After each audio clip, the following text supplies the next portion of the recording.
Um, okay, well, why don't we go around and do just a quick round of introductions? I think we have a few new people. So I am Ariel Savransky. I'm the chair of the Strategic Partnerships Committee, and I am representing from UJ Federation. And I will pass it to Susie.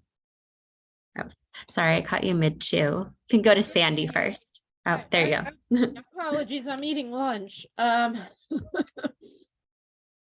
think Donovan's also taking a chance to eat a little something. Good afternoon, everyone. Susie Tannenbaum, Borough President, Donovan Richards' office. Donovan Swanson, Brooklyn Borough President's office.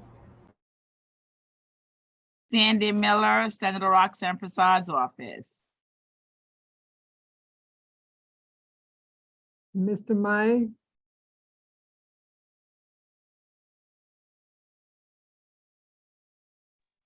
Hi, good afternoon.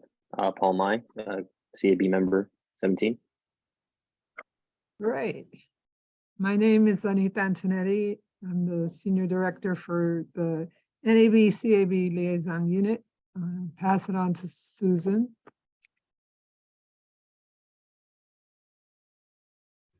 Hi, I'm Susan Patterson, the Deputy Director for the unit.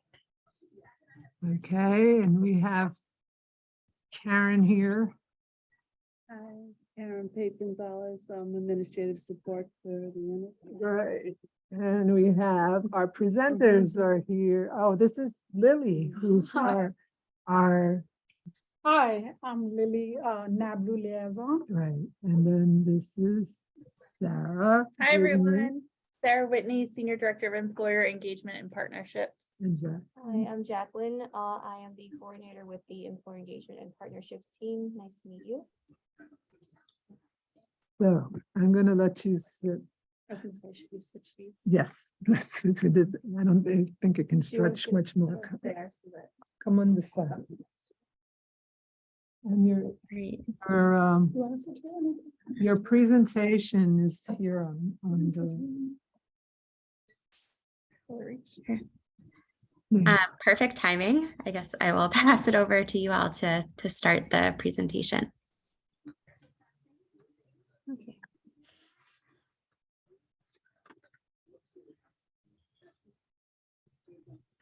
Give me 1 second. Oops. Is there the present button anywhere? Someone just came in. Can I admit them? yes.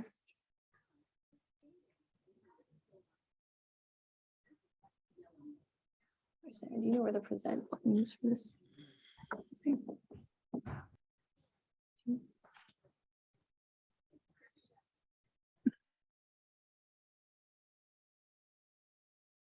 There we go. All right, thank you. All right, so thank you for joining us today. Again, my name is Jacqueline, and I am the coordinator for the Employer Engagement and Partnerships team here at with DYCD and with my colleague Sarah Whitney. So I would like to share today on the Summer Youth Employment Program, or SYEP, as many of you may know it.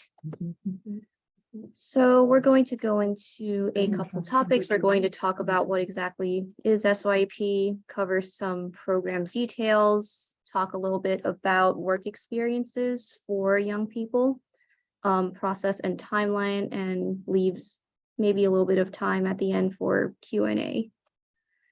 So what exactly is the Summer Youth Employment Program? So SYEP is the nation's largest youth employment program. We serve young people ages 14 through 24. And every summer, we connect New York City youth with paid jobs and internships. And through these opportunities, young people get to explore their interests and career pathways in a variety of jobs. They get to develop their workplace skills and engage in some learning experiences that will help with their career skills and leadership skills, among others. The great thing about SYP is that it allows for employers to connect with hyperlocal talents. So many of the young people are within the neighborhoods where the employers are. And it will also give us a way to build diverse workforce pipelines. So a kid's first job can lead to interest in other things down the line. And having young people work at a work site you'll definitely benefit from their energy and all of their social media expertise and anything else that they know. We have partnered with many different employers throughout the years. These are just some examples. Some examples include Bloomberg and Google, JetBlue, and Paramount Global, Madison Square Garden. So it covers a wide variety of industries. Within SYP, so within the Summer Youth Employment Program, is also a component called Ladders for Leaders. Ladders for Leaders is a nationally recognized program, and it's more targeted towards older high school and college students. So basically, students age 16 through 21, and it's for those who have some experience, some prior experience, and for those who have a higher GPA. And Ladders for Leaders allows these students to participate in paid professional summer internships with leading corporations, nonprofit organizations, and government agencies. Through Ladders for Leaders, there is a very comprehensive and competitive application process. Employers are able to have interviews with the candidates, and any student who is interested in going through Ladders for Leaders, they get 30 hours of pre-employment training. And it will also add to our very robust alumni network, over 10,000 prior participants and alumni. So again, just some program details for SYP. So young people ages 16 to 24 are able to work at work sites throughout the city. Young people 14 through 15, they take part in project-based learning experiences that culminates into a final project at the end of the summer. Participants are paid $15 per hour, and that is all paid through the city, through DYCD. As for the hours, participants may work up to 25 hours per week for 6 weeks. So a minimum of 75 hours to a maximum of 150 hours total. There are 2 cohorts, and depending on your schedule, you can have young people starting either on July 5th, and then they will work at the work site through August 12th, or they may start on July 10th the following week and work through August 19th. There are options for in-person, remote, or hybrid roles. Just make sure that there is proper supervision. And on that point, there really isn't a limit on the number of participants that a worksite can have, as long as the ratio is 1 supervisor to 12 participants. So that is the main point here. And there are a wide variety of tasks that young people can do, but it is important that employers meet the young people where they are. Thinking about, for most young people, SYP is their first job. So definitely think of some roles that take that into account. Some of the possibilities, some of the tasks that they can do include maybe some short-term seasonal support. Maybe you are especially busy during the summer and could use the extra help during that time. Maybe some office-based internships, definitely some remote or hybrid opportunities. And again, young people are very creative. They bring a lot of their unique energy into the room, new perspectives, and it is also a great way to involve your current employees as well and really give them a chance to take on that sort of mentorship opportunity for those young people and increased direct community engagement. On that note, we also want to share two initiatives that we want to focus on this summer.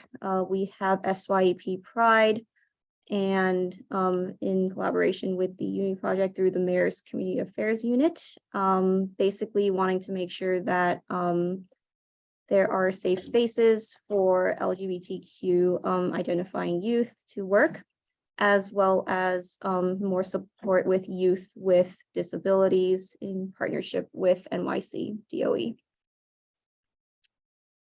And these are just some sample work site experiences or job titles that the young people can take on through the summer. We have a bunch of examples here, so young people can become research assistants, they can work as a cook's apprentice, they can work as a sales associate, they can also maybe do some work with social media. That's a very popular role for young people. Other examples include studio aide, customer service trainee, animal care assistant. So really, there are many possibilities for what young people can do through the summer. So how can you support the program? You can do that by hiring our young people, or you can also champion SYEP by sharing this program within your networks, letting other people, other employers know that we are having this program through the summer, and you can scan this QR code for our outreach toolkit if you need language and graphics to share with those inside your network. And just a quick breakdown on the timeline. So the application process to become a worksite that is currently open. Okay.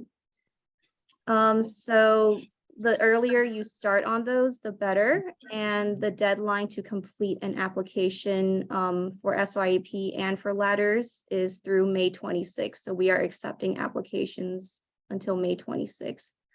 From May to June, SYEP providers. So basically you will work with one of our community-based organizations to match young people to roles, and that will happen mostly in May and June.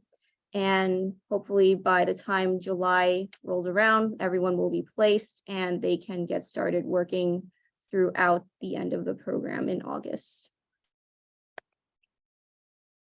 So thank you very much for listening to our presentation for today. If you do have any questions, you can contact Sarah Whitney. The contact information is on the screen over here. And I can leave it up for a second, or are we sharing these? We can't see the screen. I didn't realize that it was a PowerPoint presentation. I thought it was just a talk. But, You can't see the Oh, screen. okay. Oh, no. but I think people are asking if you could share their presentation with us. We will. Oh, It I'm seems like a lot of the sorry. things that you mentioned, though, were, not necessarily things that we had to see on the screen, but just Okay. to refresh our memories. Well, maybe we can run through it really quickly. We can definitely share Yeah. with you all, and the next slide that you would have seen is if you have any questions. So we're happy to answer any questions about the program from the employer perspective. If you have questions about hiring young people, or if you have, other questions about the program that we can help to answer. Yeah, Can you hi. share the? I will send the slides out to Okay. you this evening when we finish here.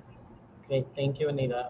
So I had a question, and full transparency, when we had a similar presentation on the SYP, I asked similar questions because I'm speaking from a place of a former CBO that actually has had SYP students. So very much in support, our office very much in support of this program and expanding it, but in practice, it doesn't always happen, or the experience is not always equitable.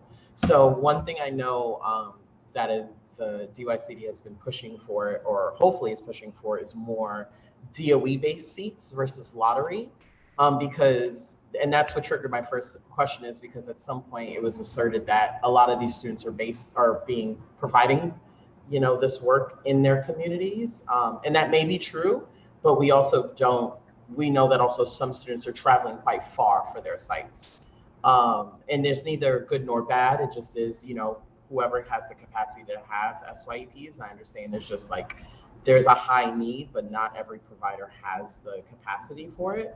But if you could kind of speak to the number of seats that are general lottery versus the number of seats for DOE, because I understand that the DOE specific seats are kind of guaranteed within their community, and therefore some targeted SYP outreach / like the kind of programs that are offered in that community can be tailored more specifically to meet the need.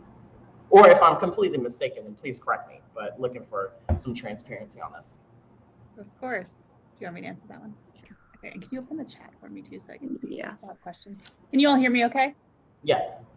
Great. So a few distinctions to make, and Donovan, you alluded to this, between an SYEP provider, so that's a community-based organization that serves as a liaison between the young person and their location of work, or as we call it, their work site. These are organizations that apply competitively for funding through DYCD. They're contracted and they take on those multi-year contracts. And then we have our work sites, which is at no cost to the employer. Companies and organizations can re-sign up every year, and they host the young people during the summer. So I just want to make that distinction in case others have questions on that. In terms of recruitment of young people, we take a citywide approach generally, and that's where the community-based lottery comes in. So on a general level, a CBO that receives a contract to operate SYEP is not limited to recruit within a certain community or neighborhood. Obviously, folks have specialties. So CAMBA is in Brooklyn and FIPS is concentrated in the Bronx, but a young person can apply directly online to any SYEP provider. Now, we do have a distinction in order to better serve students with particular barriers to employment, students from particular targeted schools. We have these specialized tracks within SYEP, and our DOE partnership, I think, is Donovan, the one you're referring to. So we call this Career Ready. It's a partnership with DOE where we work with the DOE to identify schools where young people might face additional barriers to employment, and principals invest in working with our community-based organizations to help match young people into jobs that are meeting the same type of focus area as the young people are studying in school. So for instance, Manhattan College of or Early College of Advertising might be placing young people particularly into more marketing and social media focused roles. That's not the majority of our slots within SYEP, but it is a way that principals and certain CBOs work closely together to support young people from those schools. In addition, we have a handful, more than a handful, a few dozen, I think, don't quote me on that, contracts specifically with NYCHA developments. So with NYCHA MAP sites, as well as another subset of NYCHA developments where community-based organizations are recruiting specifically from those developments that are in need of specific support according to the mayor's plan for neighborhood safety. And then we have a specific partnership with DOE for youth with disabilities, as Jacqueline mentioned. We have partnerships with ACS for youth in foster care. We have partnerships with the Mayor's Office to combat domestic violence for young people who are maybe tied in with family shelters.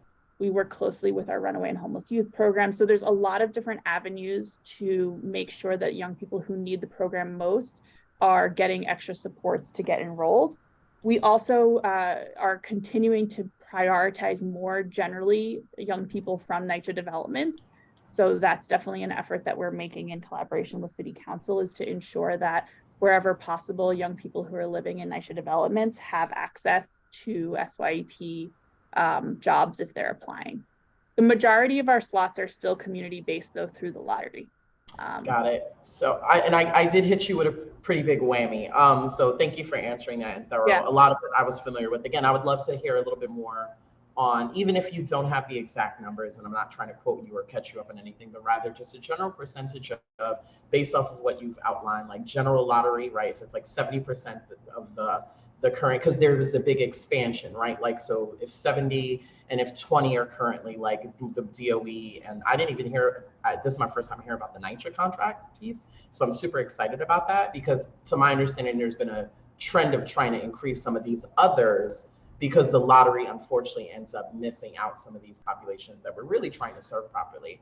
So again, just trying to follow up with that question. And then lastly, just because in my experience as a provider, and just overall the review of these folks that have these SYEP provider contracts, what is the assessment? Because it's looked like they're renewed every year, but as you know, best practices are being expanded and there's more accountability or more sought out accountability.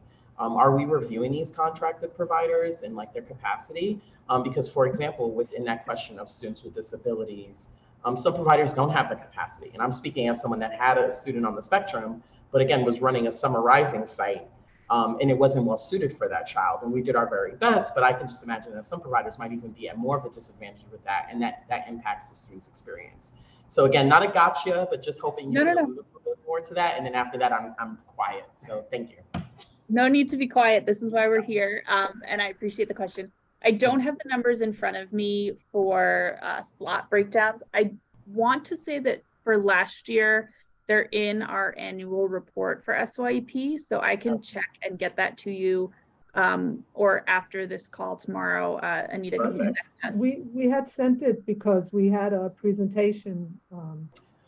Was that in the former presentation? Was that breakdown? That's the presentation that Dior, and I sent it to everyone. But Donovan, we can definitely get we could do it again. that information. Not a problem. Thank you, because we want to testify next week, and we would love to kind of include the advocacy and expanding the DOE seats and things like that as well. So this is absolutely support.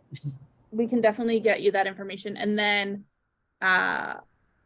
your second question, about providers. So yes, DYCD contracted providers for SYEP, as well as for all of our programs, are evaluated on an ongoing basis through their annual evaluations, through their Vendex scores with the city. All of their evaluations feed into those Vendex scores, which is what every city-funded organization has, like a score that's associated with whether they can continue their contracts and things like that.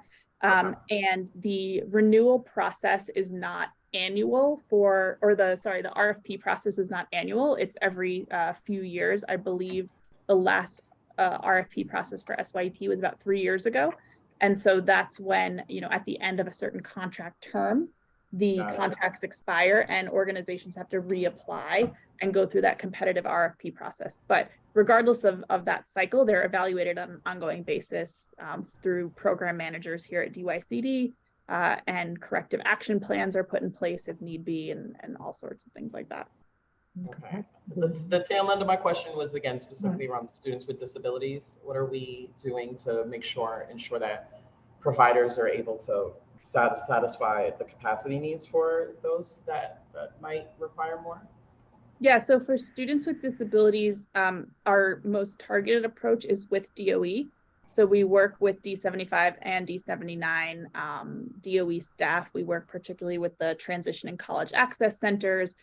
So those young people from those districts within DOE are working specifically with DOE staff on their SYEP experience, from their preparation, applications, and their placement at work sites. And then those DOE offices are working with the employers to ensure that the young people's role is best suited for whatever experiences the young person needs, whether it's a young person with autism or it's a young person who's hard of hearing. That experience is going to vary.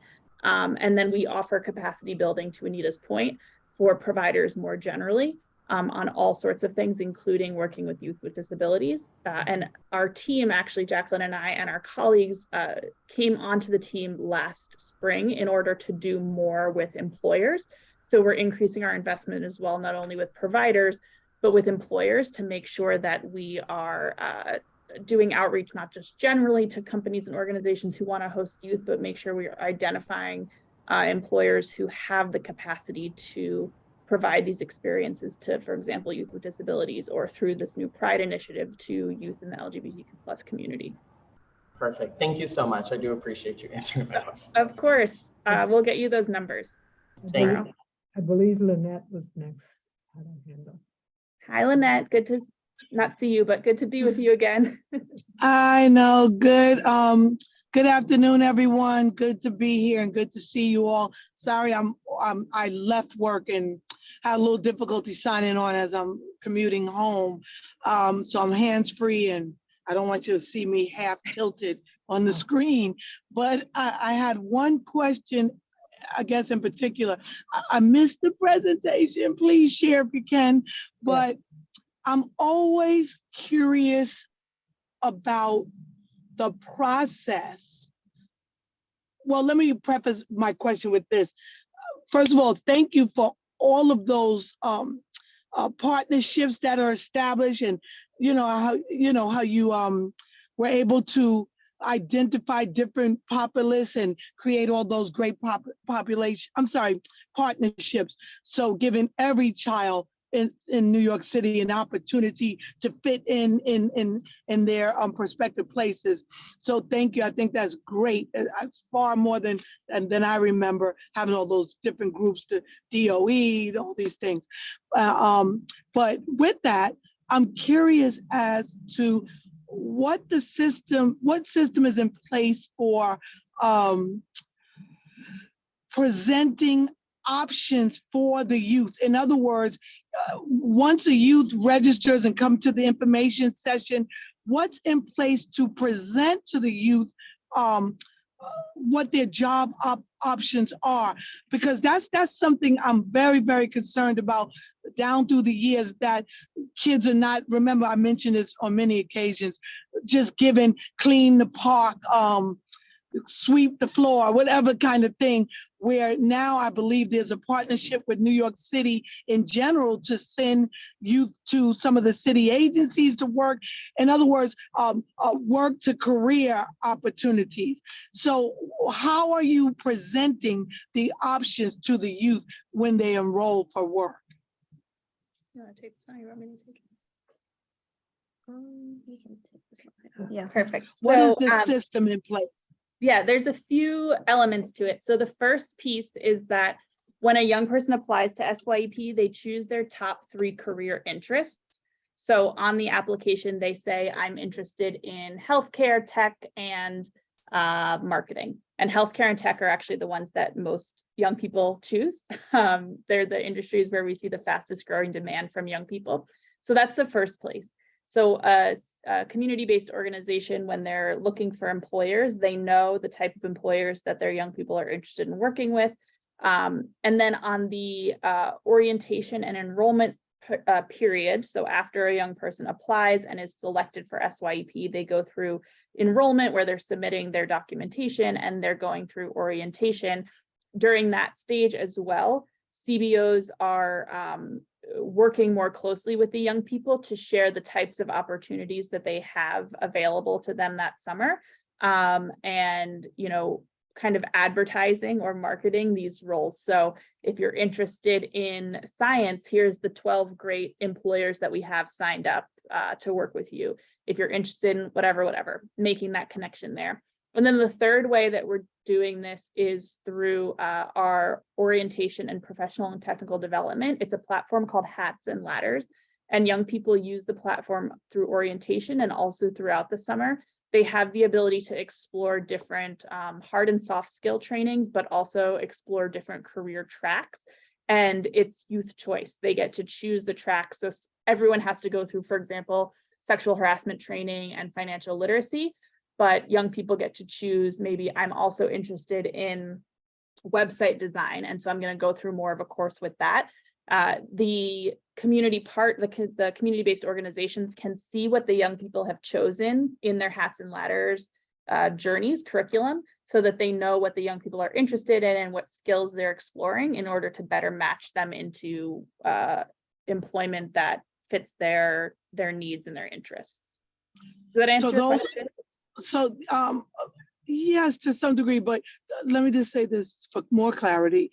Is it then those CBOs are offering only what's available in their area, and or are those options expanded out to wherever they are offered? It doesn't have to be Like- only, yeah, it doesn't have to be only in their area. Naturally, a lot of the opportunities do take place in their local community, because that's where they have the largest network, and also a lot of young people don't want to travel too far from home. But to your earlier point, we expanded city agency partnerships this year. We had almost 9,000 opportunities, job opportunities in city government, from working in school-based jobs to working here at DYCD. Anita had an intern, and We did the community needs assessment last Oh, summer yeah. with 3 wonderful interns. the police department took 800 young people in different types of roles last summer. So we are doing more to expand those opportunities. So every young person should have access through their CBO to local neighborhood-based roles, and also to opportunities across the city. And that's where we rely on folks like you to help us to recruit more employers as well. Right, that's where I'm moving to. So can I recommend, if not already in place, that for every youth that submits an application for SYP employment, receive somewhat like a one-pager listing all of the possible opportunities that are available through SYP in general, not necessarily meaning it's available to every child, but I think it's time for young people to know what's really available, because especially even in your comment, you said health and tech. If majority of our youth are looking for health and tech in such a way that it's obvious like that, that maybe they don't know what else is offered. Or I can't imagine the whole city, most kids are in health and tech, even though we need both, more young people preparing for those careers.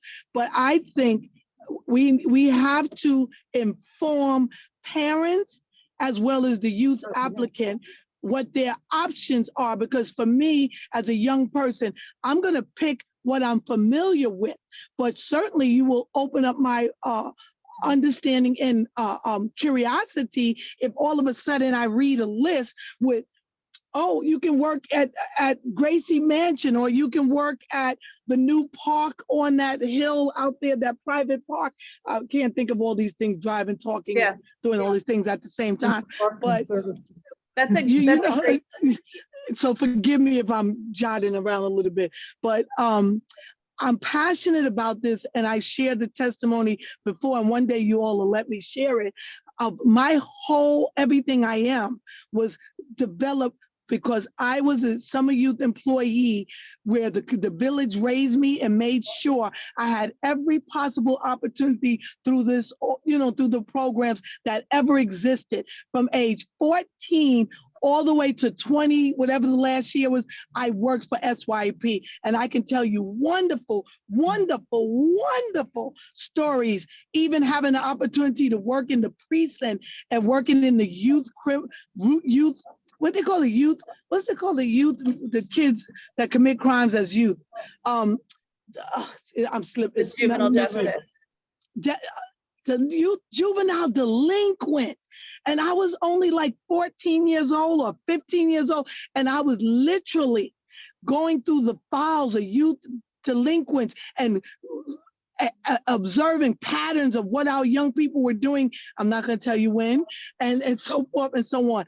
But what I'm saying to you, if an adult didn't say, send Lynette to work with officer such and such in the precinct, I would never have chosen that. I would Lynette, never even known it exists. It's like you're queuing me up for exactly what I want to pitch next. We're also Okay, celebrating. am I going too far? So No, it's a perfect setup. We're celebrating, and I know we talked about this last spring. We're celebrating the 60th anniversary of SYP this year. So Lynette is going to be one of our featured stories after that we just heard.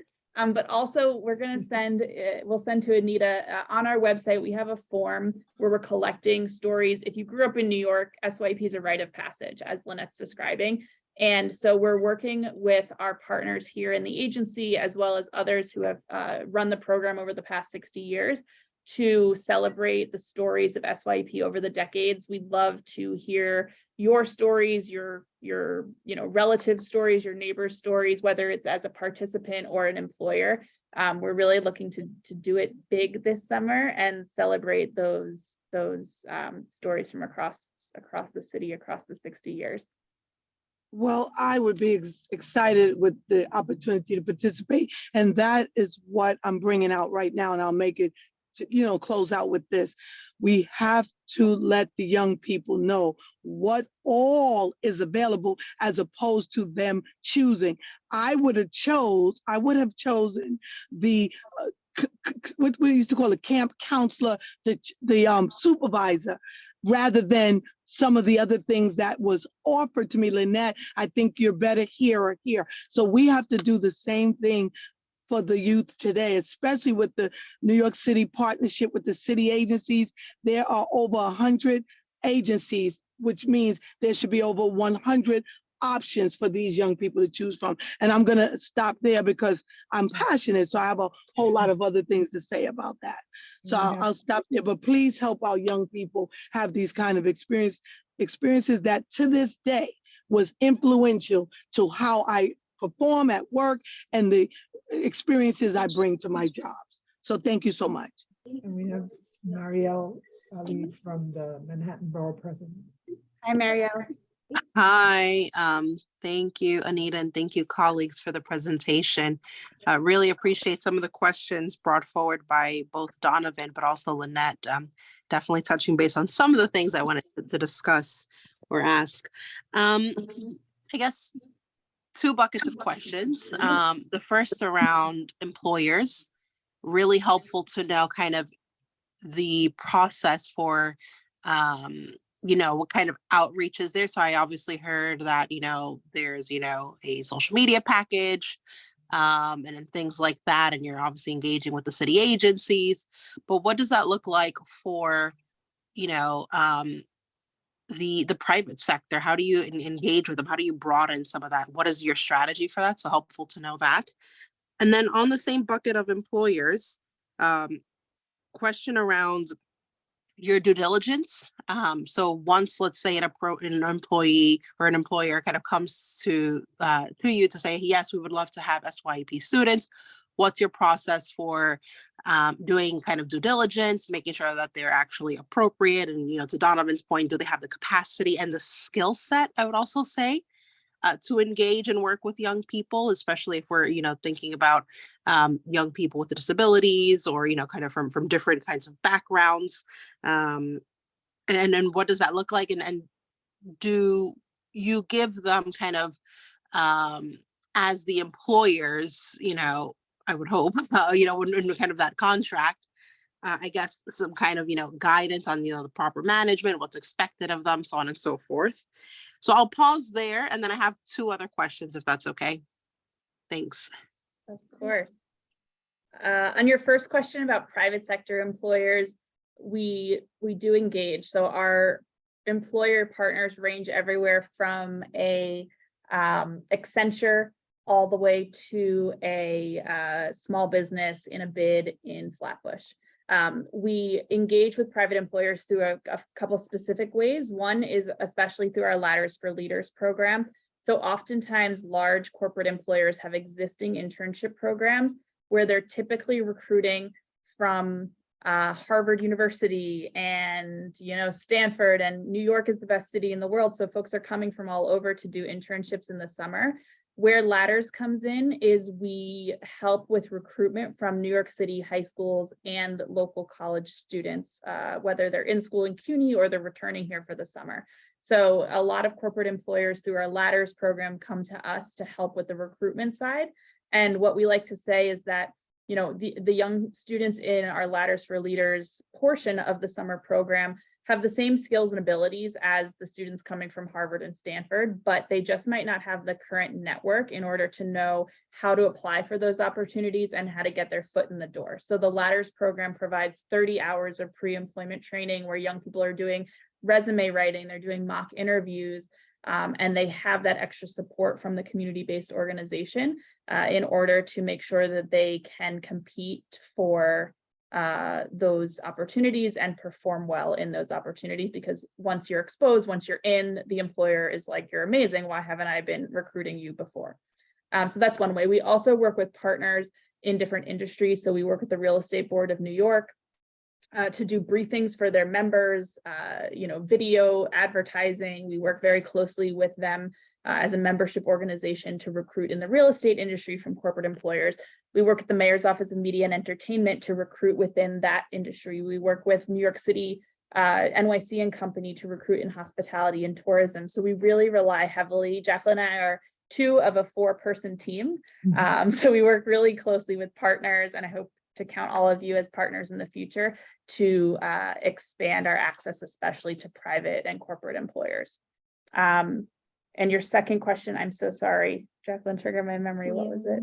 I think Around the process. Yeah. I can answer to that. So the way it usually works, if there is an employer who would like to participate as a worksite, they come to us through a number of ways, either through an interest form on the DYCD website, or they contact us directly. From there, we take a look at the company's needs, how many participants they are looking to take in for the summer, what they would like for their participants to do. We look at their location, as well as whether they would like to maybe do hybrid, remote, in person, among some other things. If we also have conversations with employers if we feel we require more details from them. And usually from there, we would refer to a provider organization who we feel would be best suited or best able to match the participants with the employer. And from there, the employer can work out with the provider on how to best match participants to the worksite.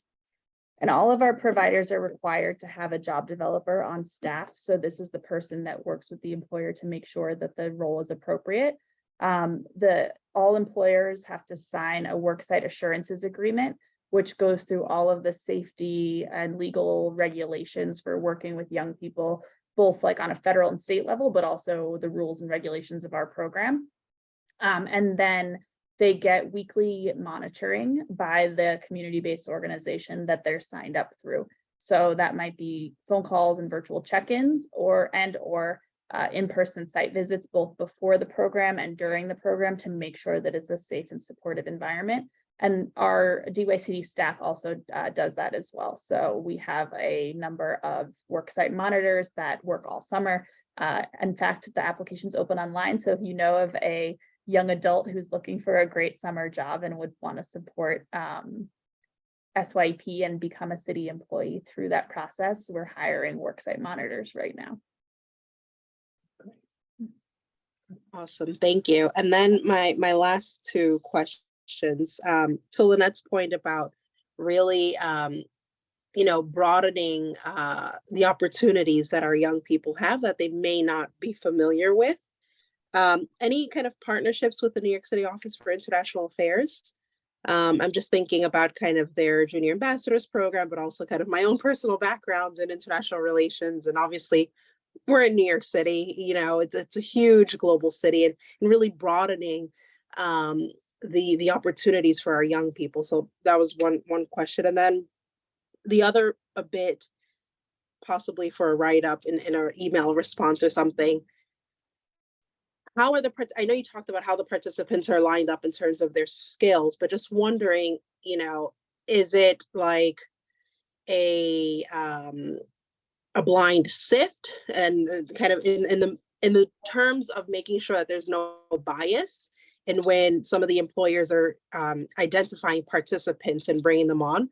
We unfortunately know in any kind of hiring, not just SYP, but any kind of hiring and recruitment, that there are extraordinary barriers that people from underrepresented communities face compared to others. And so just wanted to kind of know if there's any of that, what does that look like? Is it just based on the scales? Is there a name attached to kind of eliminate some of that bias? So that was the other thing. And then lastly, I'll be quiet as well. I know you talked about alumni, but we're really interested to know, do you do exit interviews? Have you done any studies after X number of years? Participants that have participated in the program, what do they end up going on to do? Generally, obviously, you can't know everything, but do they end up going to higher education? Maybe they, go straight into a job or trade school. It would be really nice to learn a little bit more about that. Thank you. Absolutely. To your first question, we're huge fans of ISATA at the Mayor's Office of International Affairs. Last year, as part of our career exploration series, so we hosted 60 different events with employer partners where young people could not only do their internship or their job over the summer, but they could attend special opportunities to get even more exposure to what they might want to do in the future. And ISATA helped us to coordinate, was it weekly or every other week, tours of the UN for young people. And we also did tours of City Hall. So for those of you who may be thinking like, I know a lot of folks, but I don't know if they want to hire interns, we'd love to host career exploration events that are easy one-off opportunities, like we did with the UN or City Hall. So please definitely reach out on our website if you, yes, Donovan, we're bringing kids to Brooklyn Borough Hall. Yeah, like you're already signed up. Thank you for volunteering. So yes, please help us to expand those opportunities. In terms of your last question, I can send you some, like the longitudinal studies that we do have. I'll be honest that it's not, we don't have like one-for-one tracking of SYEP participants. We have a little bit more data on our Ladders for Leaders participants. And that's a part of the push that we're doing to collect these stories for the 60th anniversary, is to figure out more so, what are at least the qualitative data of what this program has meant to New Yorkers over the past 60 years. But we do have some research, I believe. My colleagues can get you some reports that we can send. Isn't there a survey? Yes, and we do surveys. That's a great point, Anita. We do surveys of both employers and young people every single year. And some of that data is in our annual summary as well. And my brain is Swiss cheese, as Jacqueline knows. So your second question was related to so recruitment, so the actual recruitment. Obviously, I know that you mentioned the employers try their best to match the participants. The bias question bit is what I'm interested in. So for SYEP, which is the large majority of slots, right? Ladders for Leaders is a component, which is this year we're targeting around 2,000 participants. Those students go through interviews with employers, but for the large majority of the 100,000 opportunities, it's a matching process where the community-based organization is saying to the employer, what age of participant are you looking for? What types of interests do you want them to have? Do you need them to have any advanced skills? Maybe they have particular social media skills, or they've, they're comfortable, they like math, or they speak, Mandarin or Spanish or whatever it might be. Beyond that, though, they're not interviewing participants. So they're literally being matched based on the age, skills, and interest. Which I would like to think reduces some of that bias. Of course, there's training of employers that goes into that. All employers have to go through an orientation with their community-based organization before they can become finalized as work sites. But the process of the matching actually is very much intentionally a matching process where you take the job description, the skills that are needed, and you take the young person and the provider matches them up. Great, thank you. Mm-hmm. So, Ariel, we have time for a couple of more questions, and then we have to get on to our rest other of your real work. Yeah. I was going to say, I think Susie has a question, and maybe we'll take one more after that, and then we can move on. Thanks. Wonderful presentation and wonderful Q&A. Just a couple of quick questions. First of all, SYEP Pride.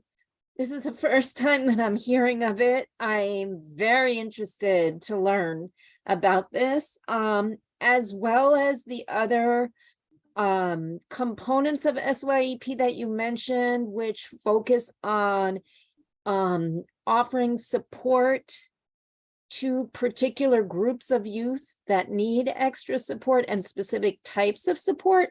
So my question is, how are you publicizing SYEP Pride and these other components that are focused on NYCHA youth and youth with specific disabilities? That's my first question. If you want, I'll just tell you my second question is. No, please hold. I'll answer because you know okay. I have a memory problem. The SYEP Pride, so on our youth-facing application, when a young person applies to SYEP, they're asked if they're interested in participating in SYEP Pride. So it's a particular opportunity that they have in the application. And then same with employers. When employers say they want to host young people, they're given information about SYEP Pride. This is a brand new initiative that the mayor announced in February in his State of the City address. And so we're working with the Unity Project, which if you're not familiar, it's a mayor's office, a part of the mayor's office that does policy and support for all city agencies around the LGBTQ community in New York. We work closely with them. And so we're working with them and the community affairs unit in the city to do specific outreach to employers that we know have this commitment and might want to sign up to participate in the program. And then our community-based organizations also are working with young people as they're identifying them to apply to SYEP to also identify them for these particular, this particular initiative. And that's the same with the other supportive opportunities.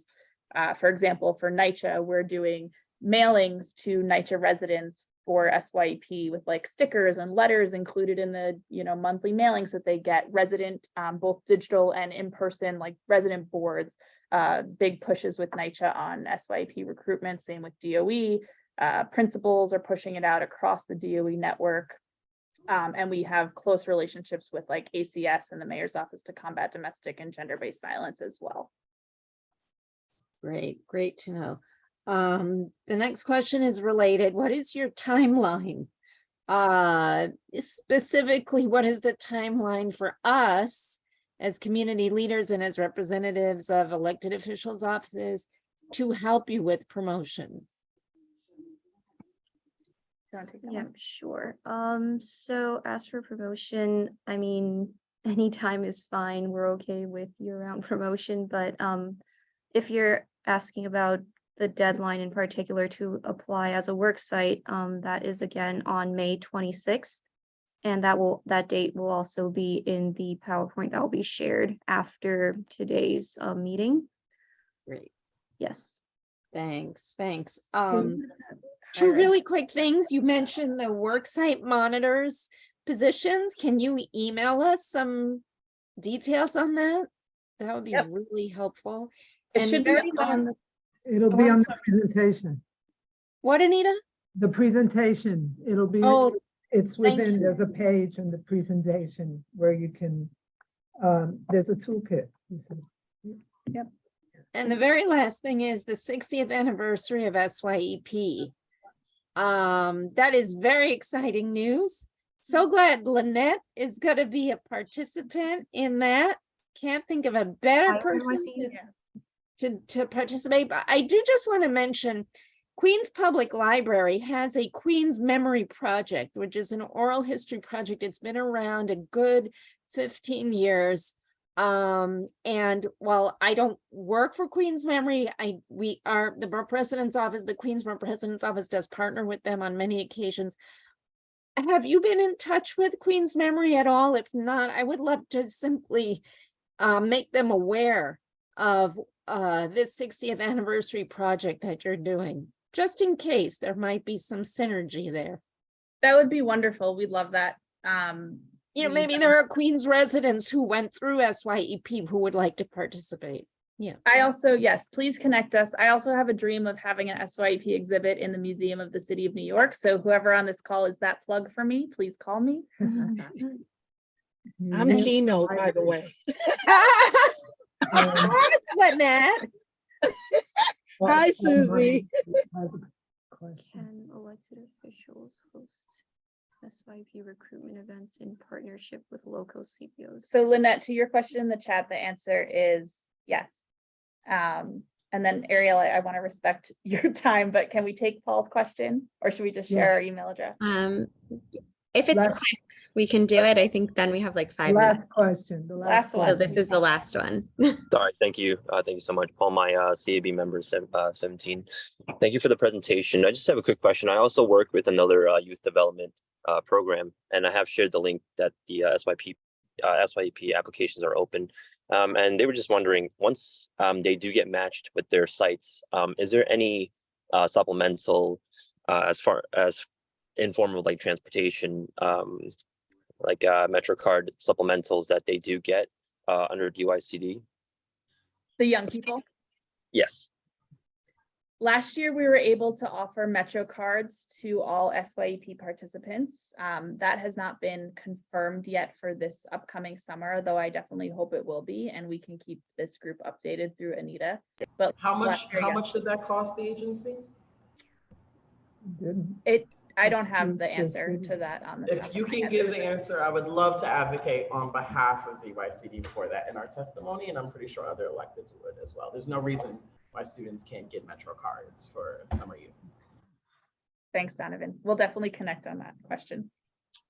I agree. Thank you so We much. also, this is a much smaller project, but last year City Bike offered free memberships for the summer to a select number of SYEP participants that they're hoping to do again this summer, which, while smaller and not, you know, the train system that we all use every day, is still exciting. Thank you, Ariel. We appreciate you. Thank you for spending so much time with us. I think everyone had great questions and we're excited to hear more. I'll make sure that in my report out at our CAB meeting in a few weeks, I'll just highlight that, you know, providers should be applying to be work sites and getting the word out to any kids who might be interested in participating. So we will definitely share this with the larger group. Thank you. Thank you. Thank you. And now I will turn it over to Susan to give us a quick NAB membership report. Okay, everyone, I'm going to give you some additional information that I think is going to be enlightening for us. Right now, we have 188 filled seats by DYCD, which means we just have 61 vacancies, which is great.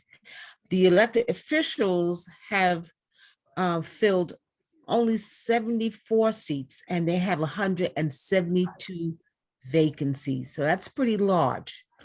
But this last month, the staff has been working so hard and we were able to process and place 18 new board members, and we have 11 pending applications. And those pending applications really have to do with the elected officials.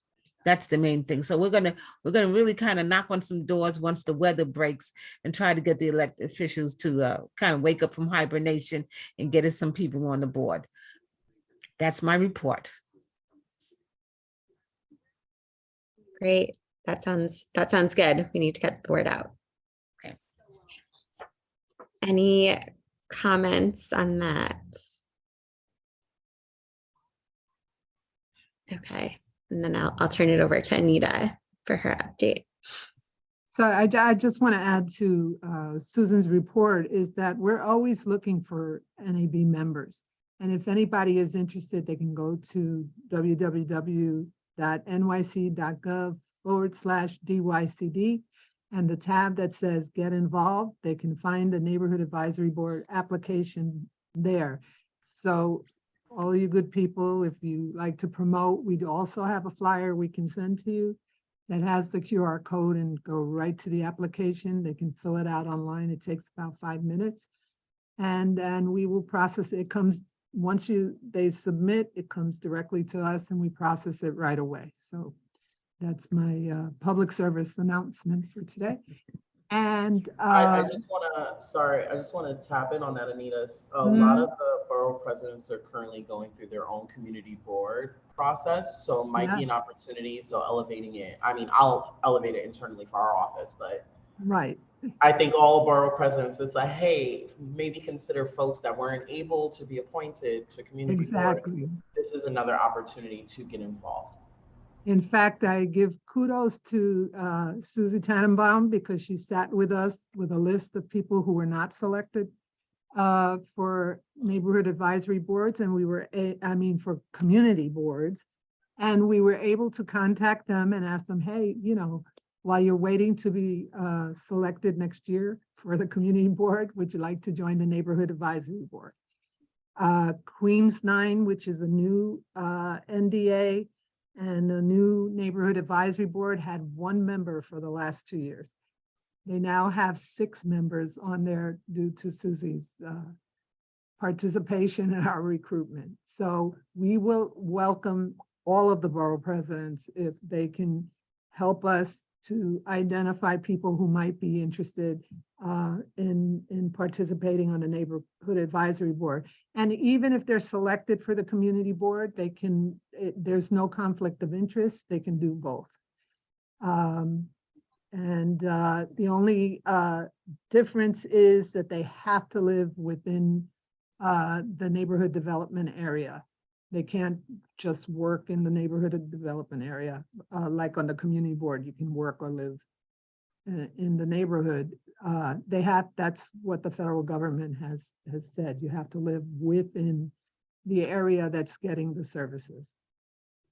So that's that. And then my little spiel about the community needs assessment is very quick because we expected to have the results of the 2022 community needs assessment now in April, but it looks like it's taking a little bit longer to compile all of the information and to make it coherent so we can have a presentation to the CAB and also publish the results for anybody else in the world to see. We will update you on that. As soon as we know when it's going to be available, we will get that information to all of you, the NAB members and the CAB members. And just one other thing, this presentation on SYEP worksite is really to have you all help us to find other work sites. We especially outside of Manhattan, small mom and pop businesses.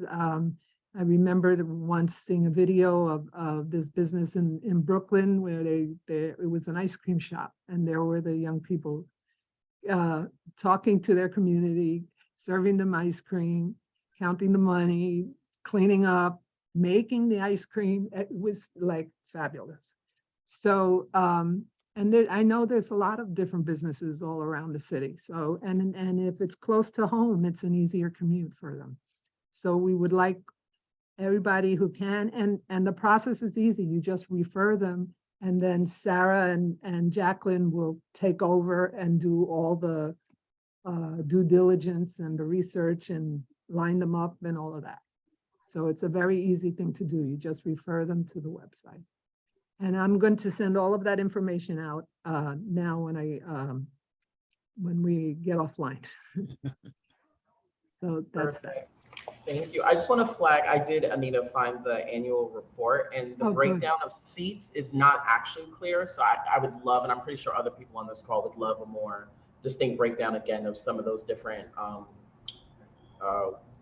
different branches of SYEP seats. I see some numbers, but it doesn't account for the full 100,000. And again, I want to kind of advocate for maybe we need more of these seats versus a lottery versus whatever, or maybe just a full-on expansion, which. Okay, I will let Sarah has left, so I will let her know tomorrow morning. Thank you. I will give her your email so she gets in touch with you. Okay, got it. Great. And whatever information we get, we'll share with the larger group. Okay, Ariel. Great, thank you. Does anyone have any old or new business or any comments related to what Anita just spoke about?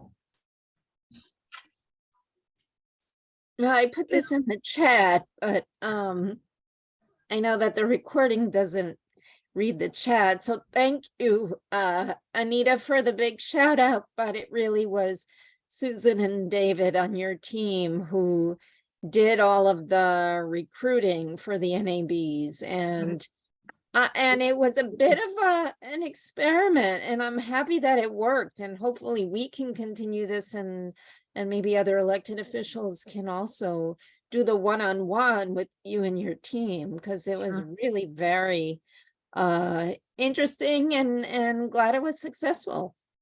Yes. It was very So, successful. thanks. And thank you. And it you know, it takes a community to Yes. make things happen. So, and that's what we're about here. Yep. Always. Yeah, it's great that you were able to go from one representative to 6. That's really amazing. Okay. Anyone else before we close out? Just wanted to say great meeting. Thank you. Yes, thank You're you. welcome. Okay, I will entertain a motion to close out the meeting. It's 6:06. Cab member, make a motion. I'll make a motion. Oh, go ahead, Paul. All right, motion to close the meeting. I'll second. Great, thank you. Mhm. Okay, well, thank you everyone for joining. I think this was a really interesting presentation and good conversation. And I hope you all enjoy the rest of your evening. You too. Good night, Thank you. everyone. Bye, Thank good you, night. Ariel. Thanks, everyone. Everybody. Good night. Good Good night. night, everybody. Bye.